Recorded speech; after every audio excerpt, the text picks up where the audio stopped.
Bakı 4 erməni məhbusu niyə indi İrəvana verdi? Deyilməyən 2 fakt. Bakıda yazırlar ki, erməni tankları hücuma keçəcək. Paşinyan. Ermənistanın dar günündə yanında olduq. Budur cavabımız. Xameneyi ölkəyə tam nəzarət edir. Araqçı. Bu qədər ərazini ələ keçirdik. Gerasimov. Trump İrana hücumdan vaz keçdi. Pensiya yaşı azaldılır. Rəsmi cavab. Azərbaycanın Ermənistana 4 ermənini təhvil verməsi, xüsusilə Meşəli qətliamında iştirak etməkdə ittiham olunan Vaqif Xaçaturyanın qaytarılması müzakirələrə səbəb oldu. 1-ci Qarabağ müharibəsində yaşananlar fonunda cəmiyyətin narazılığı anlaşılandı. Lakin bu addımın məntiqi səbəbi olmalıdır. Politoloq Asif Nərimanlının sözlərinə görə Xaçaturyanın qaytarılmasında bir məntiq ola bilər. Xəstəliyinin ağır olması və ölüm riski. 70 yaşlı cinayətkarın həbsxanada ölməsi beynəlxalq diqqəti Bakıda həbsdə olan ermənilərin üzərinə yönəldi və erməni diaspora lobbisinin uzun müddətli nəticə əldə edə bilmədiyi məhbus kampaniyasına yeni əsas yarada bilərdi. Bu kampaniya qarşısında indiyə qədər geri çəkilməyən Bakının yanaşması bundan sonra da dəyişməyəcək. Hərçənd Xaçaturyanın xəstəliyi ölümlə nəticələnəcəyi təqdirdə yeni vüsət alacaq məhbus kampaniyası sülh prosesini koordinasiya edən Vaşinqtonun da prosesə diqqət ayırmasına səbəb ola və nəzərləri xunta rejiminin rəhbərlərinə Arayik Arutyunyan, Ruben Vardanyan və digərlərinə yönəldə bilərdi. İstisna deyil ki, Xaçaturyanın təhvil verilməsində hadisələrin bu istiqamətində inkişaf riskləri nəzərə alınıb. 4 erməninin indi təhvil verilməsi isə 2 kontekstdə dəyərləndirilə bilər. Birincisi, Ermənistan daxilində Paşinyanın mövqelərini gücləndirməkdir. 4 ermənini İrəvana qaytarması Paşinyana revanşizmi dəstəkləyən kilsəyə qarşı mübarizədə üstünlük qazandırar və cəmiyyətə sülhün nəticələrini təqdim etmə imkanı yaradır. İkincisi, Bakı-İrəvan xəttində sülh prosesinin praktiki müstəvidə icrasını davam etdirməkdir. Ermənilərin Amerika Birləşmiş Ştatları və Ermənistan arasında TRIP layihəsinin icrası ilə bağlı birgə bəyanatın qəbul edilməsi fonunda qaytarılması diqqət çəkir. 4 erməninin İrəvana təhvil verilməsinin başqa məntiqi görünmür. Bütün təzyiqlərə rəğmən ərazi bütövlüyü və suverenliyini bərpa edən, cinayətkarları Bakıda məhkəmə qarşısına çıxaran Azərbaycan dövlətinin Xaçaturyanı geri çəkildiyi üçün təhvil vermədiyi bəllidir.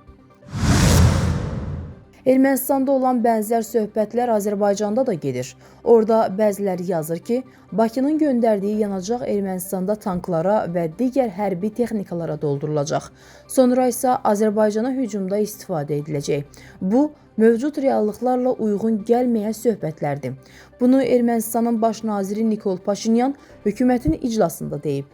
O, benzin ixalı səbəbindən Ermənistandan Azərbaycana pul göndərilməsi və Bakının bu puldan silah almaq, hücum etmək üçün istifadə edəcəyi iddialarına cavab verib. Bütün bu fikirlər əsassızdır. Gəlin daha aktiv işlə məşğul olaq. Əslində yeni dövr açılır. Biz Ermənistan və onun vətəndaşlarının inkişafı, xoşbəxtliyi və rifahı naminə bu tarixi fürsətdən maksimum istifadə etmək üçün daha məqsədyönlü işləməliyik.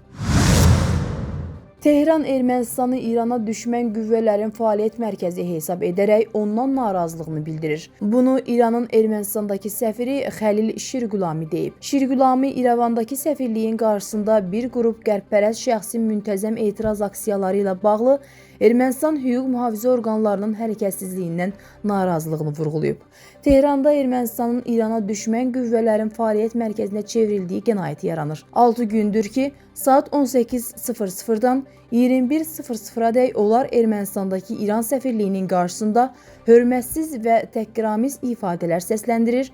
Şikayətimizi səsləndirməyimizə baxmayaraq bu proses davam edir.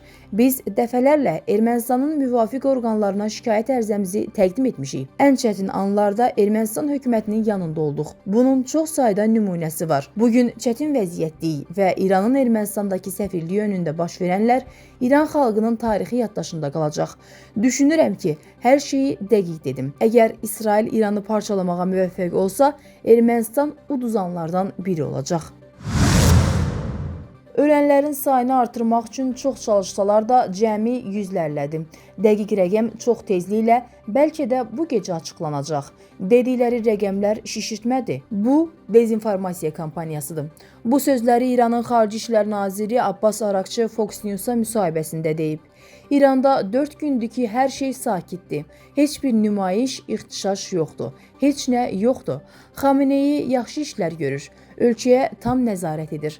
Xalq onu dəstəkləyir. Trump iyun ayında bizə hücum edərkən diplomatiyaya qarşı olduğunu sübut etdi və indi də ünsiyyəti kəsmək qərarına gəldi.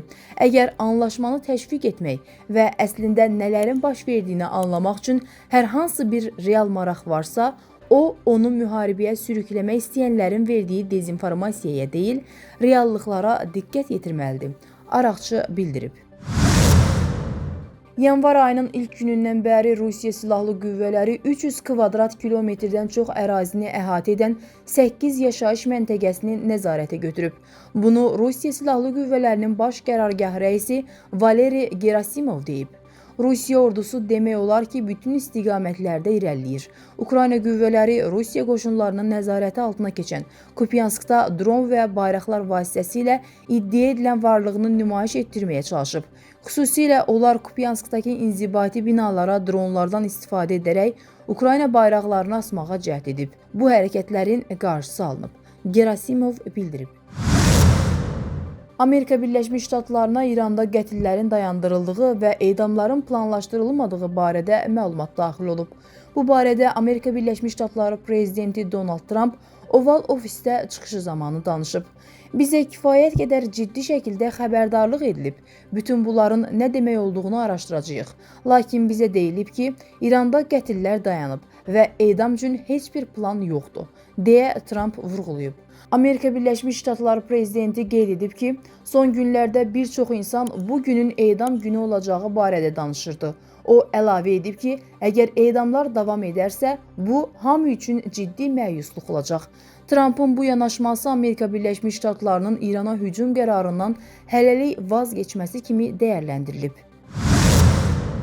Azərbaycanda pensiya yaşının azaldılması müzakirə mövzusu deyil.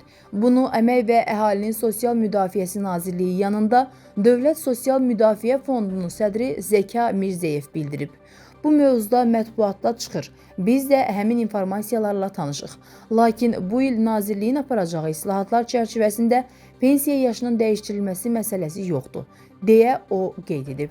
Xatırladaq ki, hazırda Azərbaycanda pensiya yaşı 65-dir.